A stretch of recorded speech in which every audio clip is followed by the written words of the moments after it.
how then are you going to help your young children if you're staying in this abusive relationship? Wow. And at the end of the day, it's like our parents, our grandmas, they were conditioned to staying in marriages. Yes. Whether your husband beats you, whether your husband gets 20 more wives, you're going to stay there. Yeah.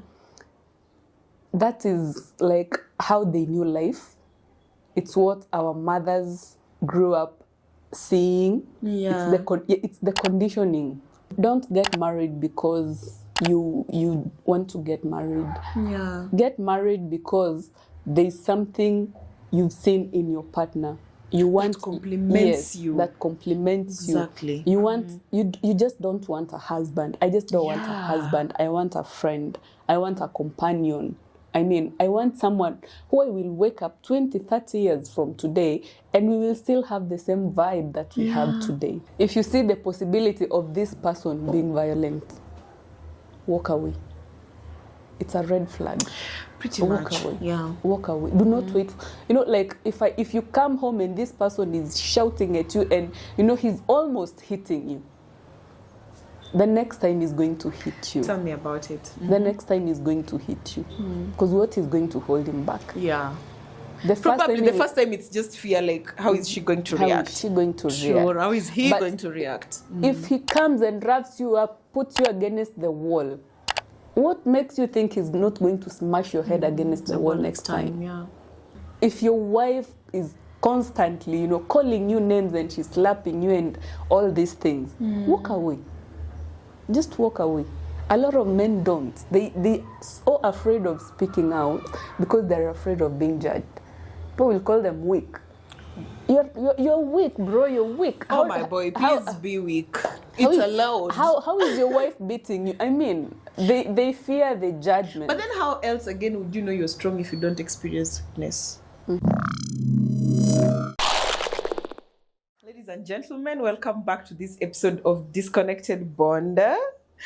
Today we are here with a special guest and she will introduce herself. So, Mortune, tell us who you are, what you do, just a little bit about yourself. My name is Diana Musoba. I'm a mother. I'm a writer, published author, a traveler. We are sojourning through the journey of life. Okay. Yes. Well, that's just a little bit. I am your host today, Zilma Odhiambo. My counterparts in crime are missing in action. But they will come back soon. Yeah, so you've just mentioned you're a mom. Yes. Wow. Okay, it's very rare for ladies nowadays to just, introduce themselves like, I'm a mom, I'm a mom.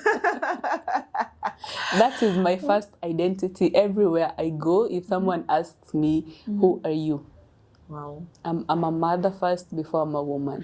Or is it I'm a woman first before I'm a mother? Actually, it's being a mom that makes you a woman because sometimes there are responsibility and kind of growing up that comes with being a mom that I don't think anybody else can, pick on if you've never been a mother before. That's either biologically or by adopting. Yeah. That's right. That's pretty much really nice. Well, yes. We share something in common. But I'm also a mom, but I identify myself a lot above other things. I don't know. Sometimes I enjoy, sometimes you do know. I'm being very frank. I don't enjoy. I know. That times you feel like, can you go somewhere for a week? Because I need my space. Yeah. But it's life. It's what it is. Yeah. Yeah.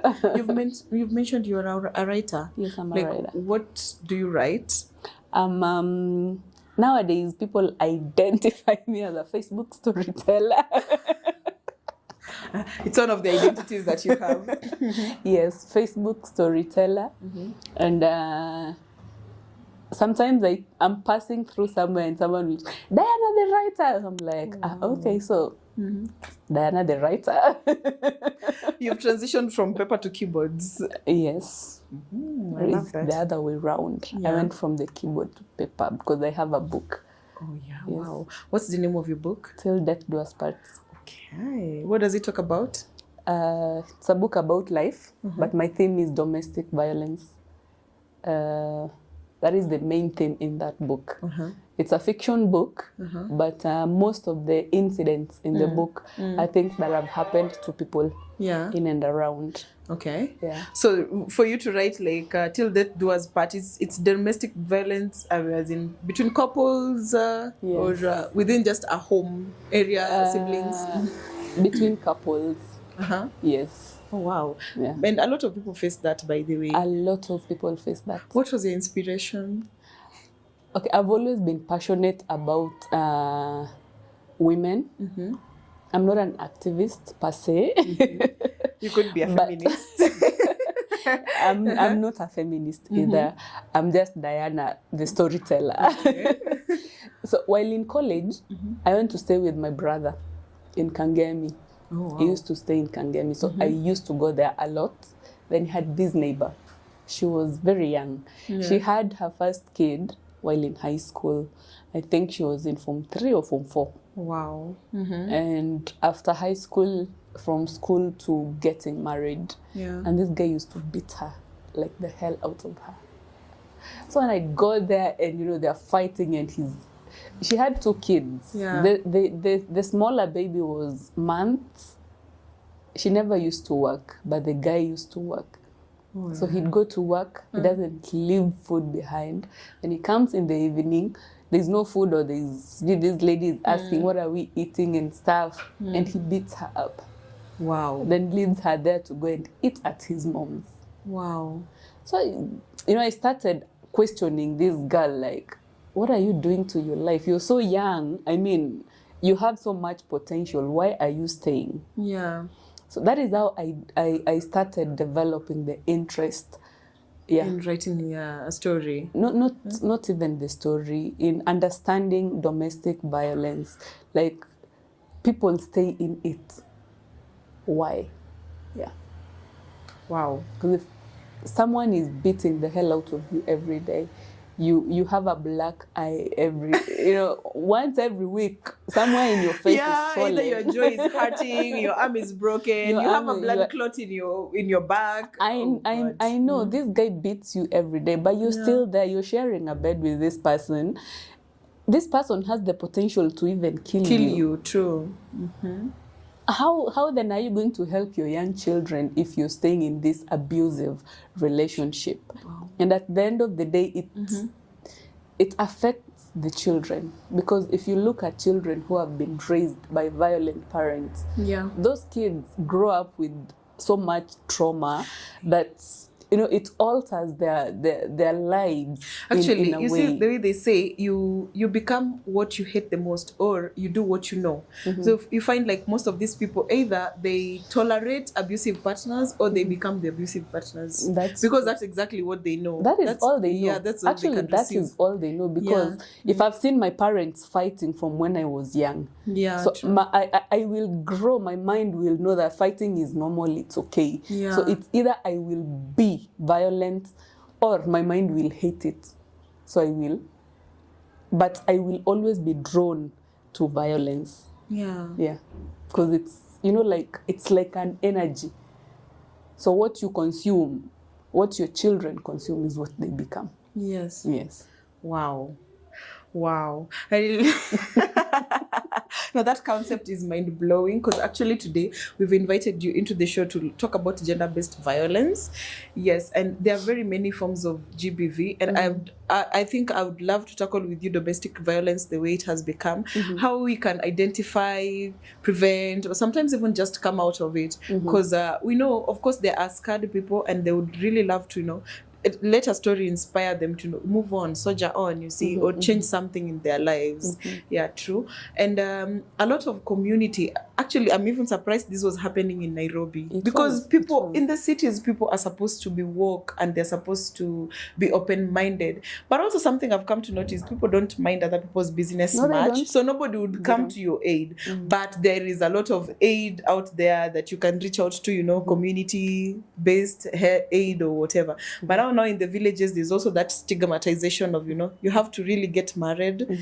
Mwanamke ni kuvumilia domestic abuse. Yes, because I think It's like our parents, our grandmas, they were conditioned yeah. to staying in marriages. Yes. Whether your husband beats you, whether your husband gets 20 more wives, Yeah. you're going to stay there. Yeah. That is like how they knew life. It's what our mothers grew up seeing. Yeah. It's the conditioning. You know, Yes, like this is life. Yeah. You get married, you stay there through thick and thin. Yeah, true. If he comes home, he beats you. You stay through the night. You endure. In the morning, he will be okay. Yes. And your life will go on. Yeah. And there's that thing of, back then people used to have a lot of children. Yes. And you'd find like this woman has come from a humble background. Yeah. And you have 10 children. Yes. Where are you going to go with your children? Exactly. Because it is now that I'm seeing women walking away and leaving their children with their fathers. That never used to happen back in the day. So if I got married, let's say like 10 years, 20 years ago, and my husband was abusive and I go home, my parents will gladly take me back to my husband, You've come here with 10 children. What are we going to do with you? With you and your 10 children. We can barely take care of them. Very few people, like the people from that generation, very few could be accommodated by back home. And even if your parents accommodated you, your brothers will be there like, huyu anataka shamba sasa. Kwanza ukirudi nyumbani with a male child, they'll be like, huyu sasa anataka shamba. There's so many factors. Yes, so these women stayed. They got utapigwa kila siku. Everybody in the village will know huyu anapigwangwa na bwana yake. But you will not go anywhere because like you don't have options. You are not empowered. You cannot survive outside of this marriage. It is all you know. I had somebody was told bila mimi huwezi survive. And like that is one of the worst statements you can tell a fellow human being because you're not God. No, you are not. You're not God. People don't believe in themselves enough. Yeah. If someone tells me, without me, you will not survive, I will go out there and prove you wrong. Yeah, girl power. Power to the people. If someone tells you, you will not survive without me, tell them, bro, sit down and watch me. Watch me make it without you. Exactly. Watch me go those extra steps that you didn't think I could go. Beautiful. I will thrive. Wow. Yeah. May we have more generations of women coming up just like you and more and more and more. Believing in themselves. I think my own personal observation about domestic violence are narcissistic abuses. Because definitely, yes, a mentally healthy person cannot just start abusing other people. So either they've received abuse or they've been taught abuse. And, teaching domestic violence or experiencing these things, they come from a young age and whatever. Let me take you back to the other side of the coin, now the abuser. Yeah. I can't understand how you can bring out an abuser out of something, but then without even having them triggered that you were any abusive and you need to stop doing this, without them being triggered. How do you think maybe we can approach these people? Because it's a regulation. If they don't heal, then we are going to have other people get the cycle is just going to repeat itself. Yes. I don't know how those people can, it's like a sickness. Like for my brother's neighbor back then, he was so young and he used to drink and he used to smoke. So anytime he was high, he'd beat this girl. Wow. Anytime he came home sober, they were okay. Like they could have a conversation. Yeah. I had a conversation with him twice. I was asking him like, you have a daughter and a son. How do you think it makes them feel when they see you beat their mom the way you do? He's like, my boy is still too young, he doesn't understand. But how about your daughter? Because at some point, she's going to grow up and she's going to remember everything that happened to her mom. Yeah. This girl will go into an abusive relationship and she will not leave. You know why? Because she's seen it. My mom went through it and she didn't leave. So she wouldn't see a need You know, like she wouldn't even think like, this is wrong, it should not be happening. Would you want that for your daughter? No. So he's like, no, I also don't know what happens to me. You know, I just find myself. That evening, he didn't drink. The following day, he went to work. He came back. He was so drunk. He was like, if you come to my house again, I will beat you. He came to you.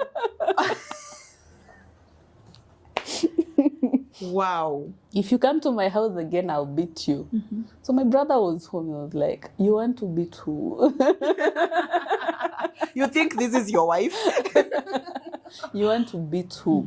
And then another thing I noticed in Nairobi, I don't know if it's only in Nairobi, your neighbors don't give a shit about you. It actually evolved from Nairobi. You'll be killed in your house and no one will come to, you know, help you. They will only come, oh, we had, but, you know, they will come with their theories when you're dead. Yeah. This guy used to beat this girl every day and no one bothered to go and, you know, try to stop it. Until I went there and started having this conversation. So anytime he was trying to beat her and I was around, I'd stand up for her. Like, you cannot do this. You can't beat someone like this. She's not a kid. This is a grown woman who has your children. Don't do that. And then now neighbors would come and they're like, yeah, don't do that and stuff. Then he'd just go. So how did they end up? I'm very curious. Did they? You know what? The funny thing is, this girl didn't come from a poor background. Oh. The parents had houses in Kawangware. So the sisters would come. They're the one who used to shop for her, you know, bring her food and stuff, clothes for the babies and all that. So anytime this guy beats her, she'd go home. Then after a week, the guy goes and gets her. And she she'd comes come back. Yes. And they stay for a week and the cycle starts again. So I also think there's that codependency. Yes. You know, the only thing you know is chaos.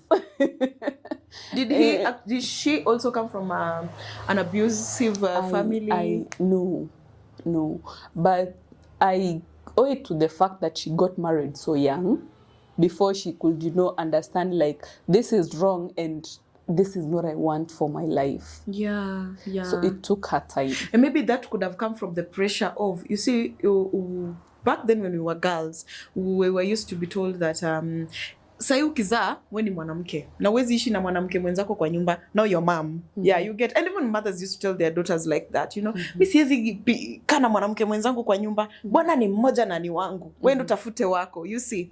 And I think it is a very bad statement to frame to your daughter, especially somebody who's still not mentally mature, because then they will know that once I have a baby, that's it. Yeah, that's it. Like the only option I have is maybe just go get married to the father of this baby, or just any man who can tolerate the presence of this baby so that I can have an illusion of a family. Yes, it is important to raise a baby in a family setup, but the most important thing is the health. If that family is healthy, healthy environment. Yeah, exactly. Intentionality. And I think this is something that we need to teach our children more, our daughters, and even our sons more. Yeah, because we have sons out here who are afraid of raising other people's children. They are also afraid of even having their own children right now. Yeah. Because wanajua, nikizalisha dem atanikwamilia. Yeah, true. Yeah, marriage is supposed to be a choice. Parenting is supposed to be a choice. But because then if you make that choice, you're going to be responsible for your own choices. You're going to enjoy, you know, taking responsibility of your own choices and even facing the consequences. Yeah, of course, we both know. There are some bad decisions we make in life, but you say, it's a decision I made anyways. Niliambiwa. And I faced it. So there's that acceptance that comes with free will. That I think most people, even in the experiencing this kind of abuses, don't have. Yeah, they don't have the free will to choose. Sema sasa nitaenda wapi na huyu mtoto wangu? Yeah, because even me growing up, a very good example, I used to see a lot of women in abusive relationships, and even in my adulthood, I've experienced people in abusive relationships. You're trying to pull them out, but they're like, I'm just staying here for my children. Like, these children need you alive and sane and healthy. But this environment is turning you insane. You're going to be depressed. Which kind of a mother are you going to be? I recently saw this post on social media. I mentioned this post a lot. Like social media is our new interactive circle. So there's this lady who says her eldest is 39, her youngest is 31, but he lost herself in motherhood. She wanted to give her children the best. But in turn, she stayed in an abusive relationship just because she thought that was what was right. Yeah. But right now, looking back, both her children don't talk to her. She does not know where they are. One is a doctor, the other one is a lawyer, but she can't even reach out to her just because tolerating that bad environment for the kids made her a very bad person. And so the way your actions affect someone else, you can't control. You cannot. Yeah, and even the way they receive it and they decide to react to it, you can't control. So she says she misses her kids, but she can't control how they received her being bad to them out of bitterness and resentment. You see. And that is so unfortunate. And I'm so glad there are people like you out here who are still putting out the word. Domestic violence is still a thing. And it should end. Yes, and it should end. And it should end. And we are not saying that men do not go through the domestic violence. They actually do. They actually do. Yes. And for men, it's even worse. Because, a woman can scream and say, my husband is beating me. A man will not. Yeah, true. Like, what will people say? Yeah. A lot of these people, both men and women, stay in these relationships because of the pressure that the expectations society has put on us. Wow. If I leave my marriage, mimi tulifanya harusi ya SDA Kisuria said. Watu walikuja wakakula mchele. And now you're beating each other, and you cannot leave because you are afraid of what the society will say. You are scared of what people will say about you. Yes. Like, you don't want to, you are in your comfort zone. That becomes like, now you get accustomed to it. Yes. Ni kama tu I know every day atakuja atanipiga alafu itaisha. Kesho yake tukienda church, we are smiling together, we are atakuja, but we had a really good makeup sex. Yeah, but actually, as somebody once told me, I hope you're comfortable with this. As somebody said, wacha nikuambie, hakuna kitu mzuri kama makeup sex. And I'm like, what do you mean by makeup sex? Hati mimi sometimes I just fight with my then they were dating. I just fight with my boyfriend so that the thrill of just getting back together and having that sex. And I'm like, are you okay? Wow. Are you?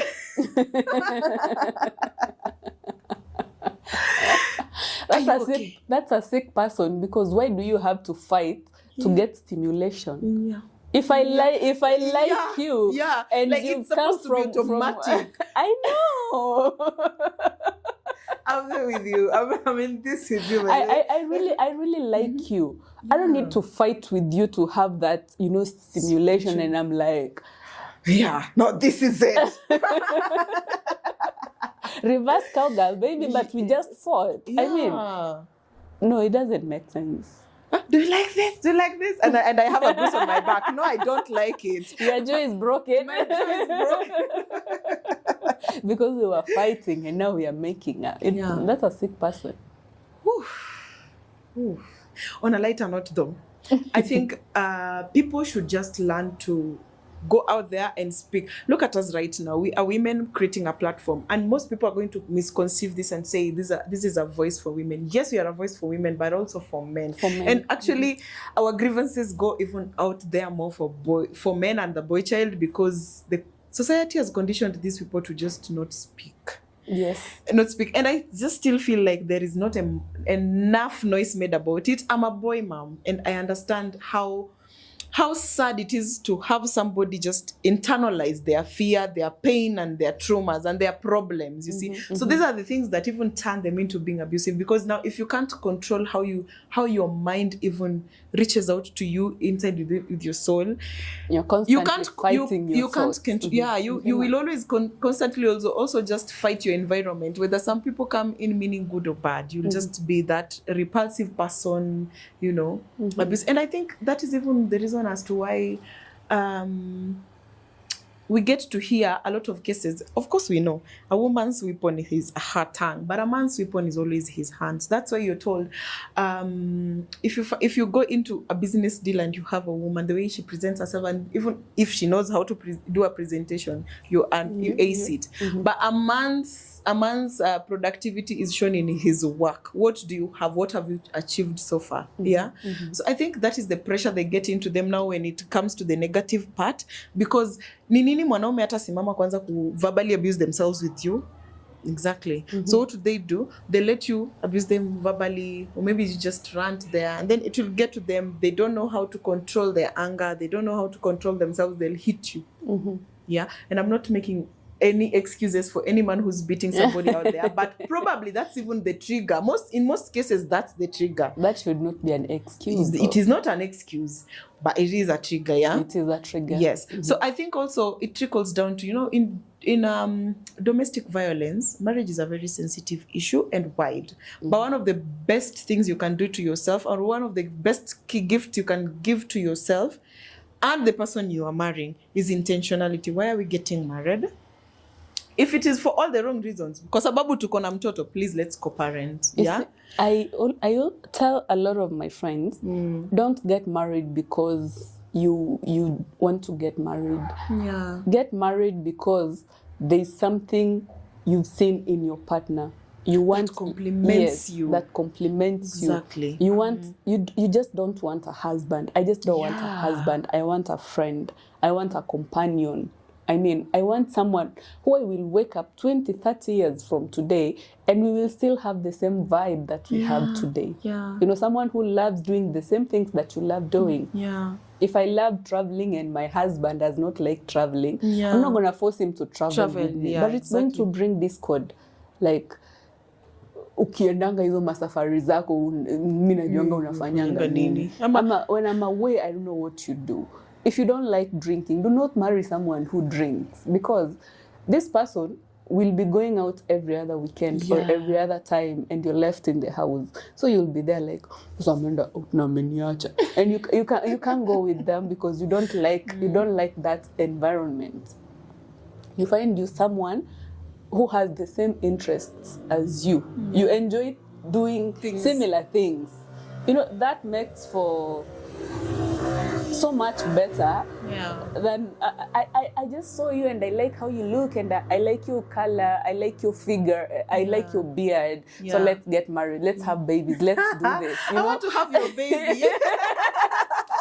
No, we'd make a cute baby. So let's go make a baby. Yes, let's go. And then you get married, and 5 yeyears down the line, the baby is so beautiful, but you're raising a traumatized child. You're looking at this person and you're like, Leona. Unajua unanukanga kama mbuzi. Oh my God. Wow. True story. Yeah.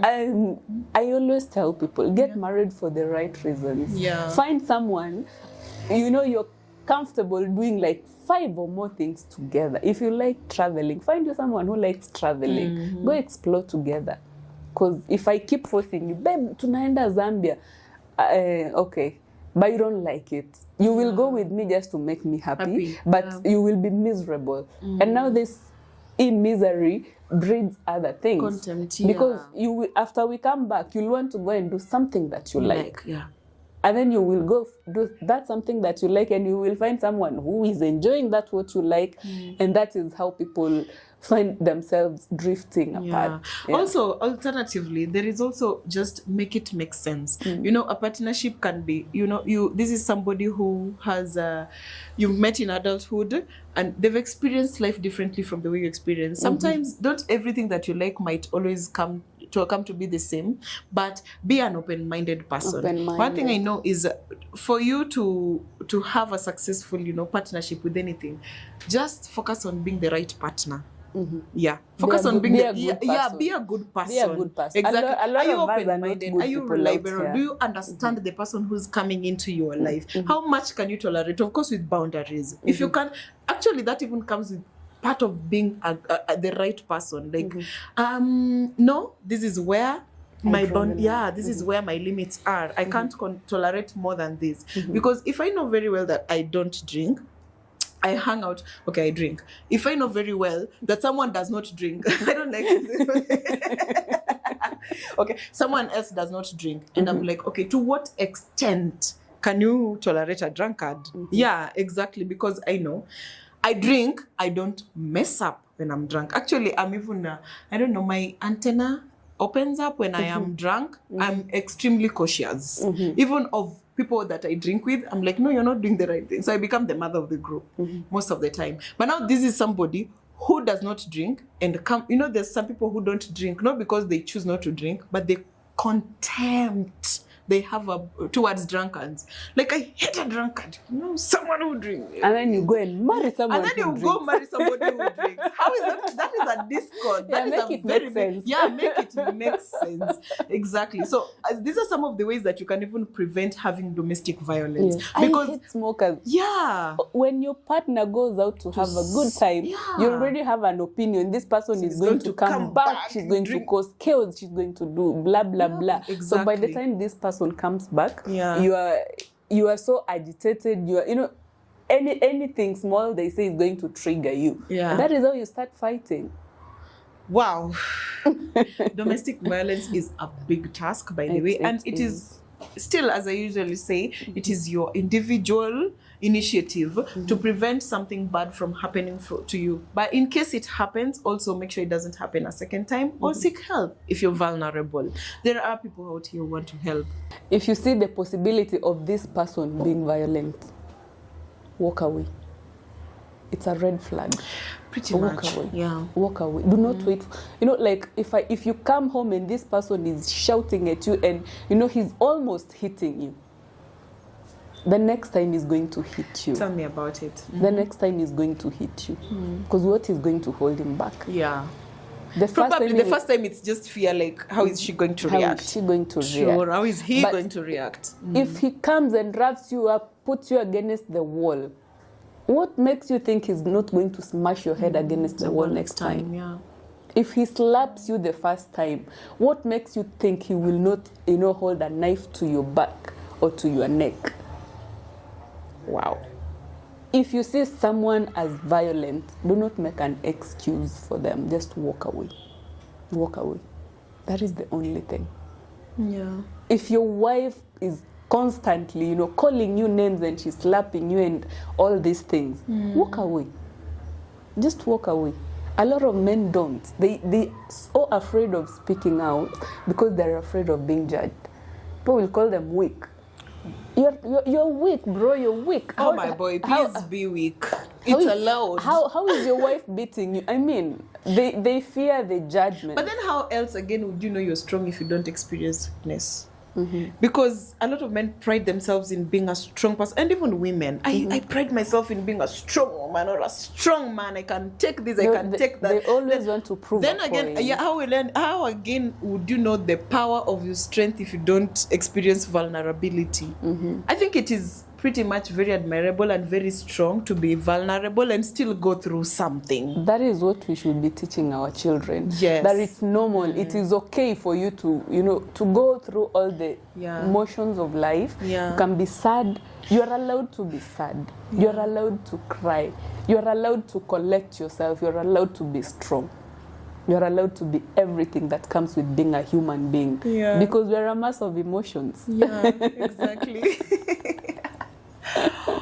Wow. We do not teach our children enough. Yeah. You know, we are all, you have to be this, you have to be that, you have to be like this, you have to be like that. Because it is how we were raised. Yeah. It is how we were told. You're a girl, you should sit with your legs closed. Yeah. You are a boy, you should not cry. You're a girl, you should not do that. You're a boy, you should not do that. Yeah. The other day I saw this lady on, was it TikTok? She was saying that men who cook and clean after themselves are weak. Yes. There's a whole grown-up woman saying that. And I was like, but cooking is a basic meal. Skill. It is a basic skill. How else are you going to feed yourself when you're staying alone? And if you lose that wife, how are you going to clean your clothes?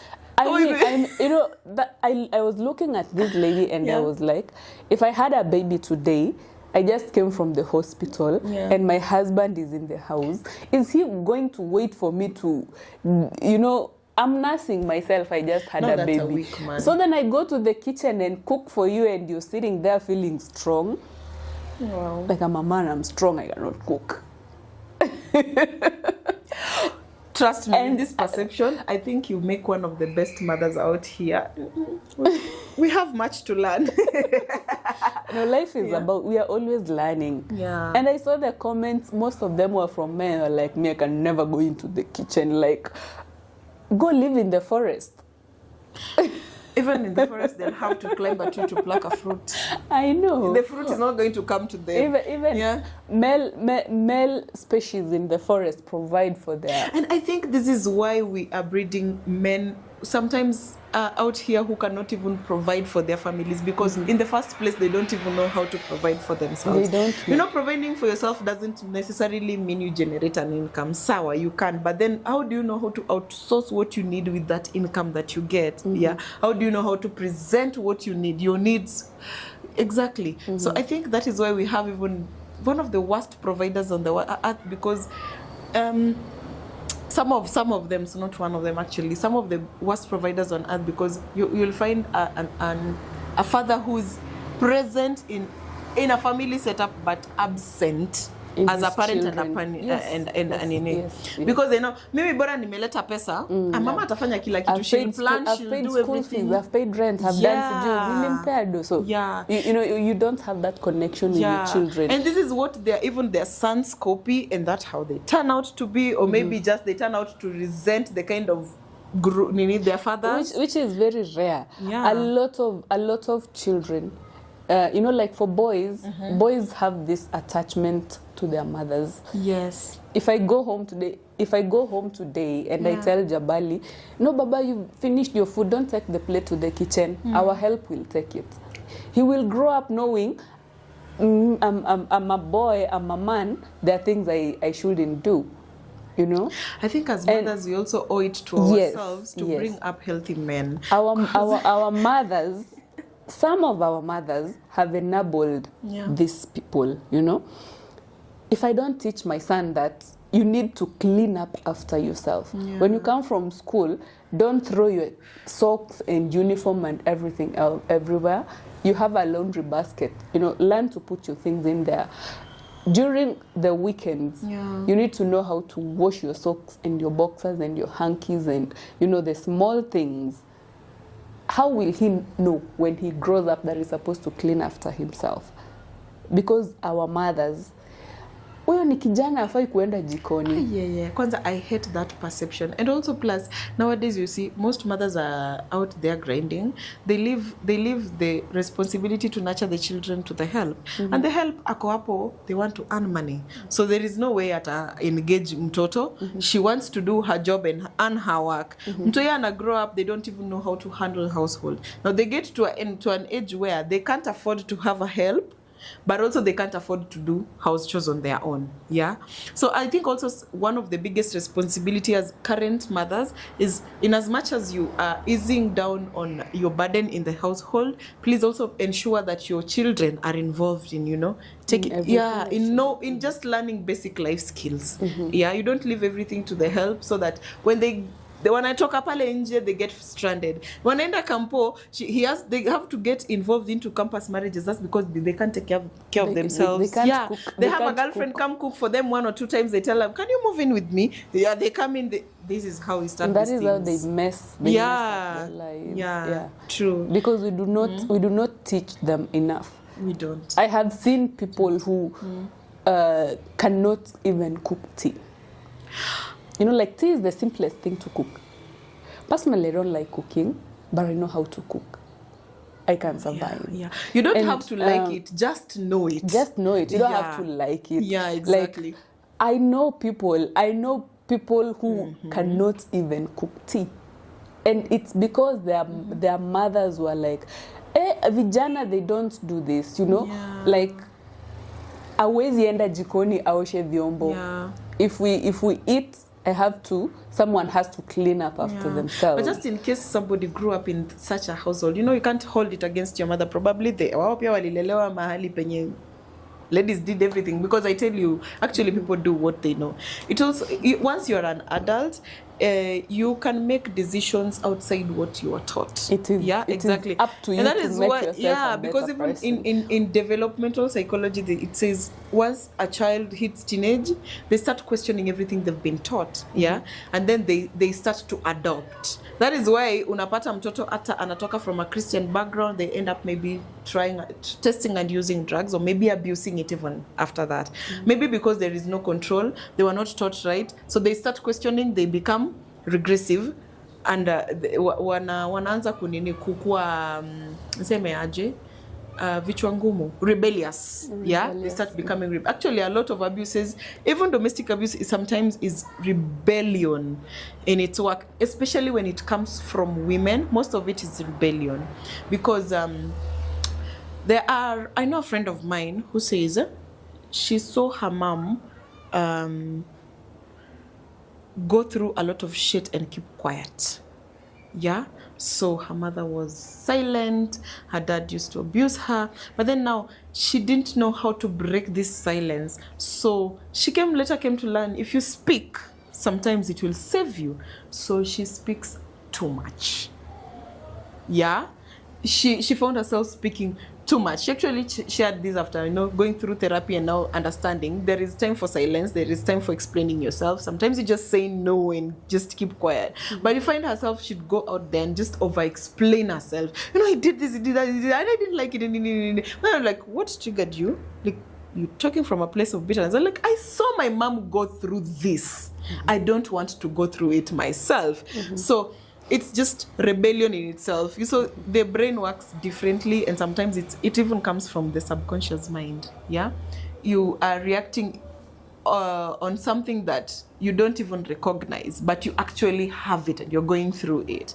So once you're an adult and you can make decisions by yourself, make decisions that are healthy for you. Yeah, and please, people, let's just keep learning, read, interact with people. To work, especially reading. Read. Even if you don't have the physical materials, these materials are on websites everywhere. And they're everywhere. And I thank God for new age. I think the internet has a lot of its advantages, because now these things are accessible. They're actually accessible to a lot of people. You mentioned you travel a lot, yeah?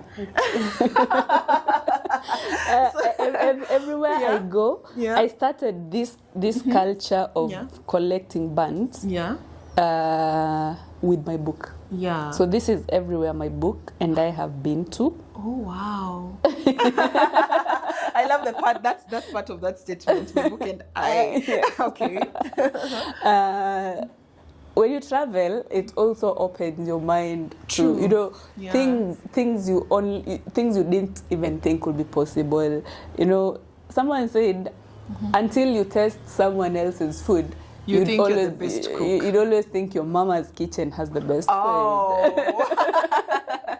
Yeah, it's now if you apply it to the bigger picture, it's like when you leave your comfort zone, you leave, like you start, if you're in Kisii, now you travel to Kisumu, or you go to Mombasa, or you go, you experience new things, and it expands your mind. And, you realize, like, there are so many things that are happening that I haven't experienced before. Yeah. So it really stretches your mind. Wow. I love that. I love that you get to create time to travel with your career, right? Yes. So what actually inspired you to start writing, apart from, getting the inspiration to learn more about domestic violence? I think I've always loved writing. I'm not a very vocal person. Okay. There's something about writers. They're always the quietest in the room. The most observant. Yes. If there were, let's say, 100 people in here right now, I'd have crowd phobia. And I'd have anxiety, like there are too many people around me, But when you're alone and you have your laptop and, it is you and your thoughts in your mind, and you start writing, you express yourself. I express myself better than when I'm talking. Wow. Wow. Wow. If we were to do this session on, you know, like you're asking me questions and I'm responding on paper, probably the conversation will be much better. Just before we wind up, there's this statement that usually says that the writers are the greatest overthinkers. Yes. And I'm curious, is it true? It is very true. Your mind is always thinking. So how do you counteract that? Because you know sometimes it is good, it is healthy, and it is also, or not also unhealthy. It is very unhealthy. It is very unhealthy. And we will have a conversation. Yeah. After I leave here, I'm going to replay everything that we have said, and I'll be like, I said that, or she said that. You know. No, don't do that. Don't do that. You'll be depressed. Welcome to the life of an author. Oh my God. That is how we are. That is how we are. We always overthink. Yeah. I will look at us, you know, something that is simply just harmless, but I will overthink it. Wow. You will say something to me, you know, you might not say it with the intensity or meaning that, but I will overthink it. Yeah. That one statement will give me like 10 different theories. Or maybe alisema hataki chai kwa sababu ama aliona kitu ama, you know, you question. Exactly. Every statement that you say to me carries different meanings. Thank God to overthinkers, because we consume. Personally, I'm a reader and I love reading, so I know we'll consume your thoughts on paper. On paper. Once again, thank you so much for coming to our show. Thank you so much for having me. Yes, we are so honored to have you. Please do come by next time. I will. Anytime I'm in Kisii. Yeah. Zapa, can I come? Exactly. So give us a parting shot. Life is too short, and it's not ours to keep. Exactly. You're here. I could be here right now, and when I walk out that door, I'm not there. Wow. It is something I have seen a lot. Yeah. Because as we grow older, we realize that we are burying a lot of people. Exactly. It's not the same as when we were younger, because I don't think I saw so many burials as I have seen as I get older. Yeah. And then you realize that the older I get, the closer I am to my end. So your life is so short. Be kind. Be mindful of others. Yeah. You know, be helpful where you can. And just be a good person. It doesn't cost you anything to be a good person. You amesema, guys. Whatever she just said, it's very true. So please don't forget to subscribe to our channel, watch our other episodes, and please look up Diana on social media. How do you call yourself? Diana Mosoba. Everywhere? Everywhere. Oh yes, please. So bye, adios, till next time. Bye.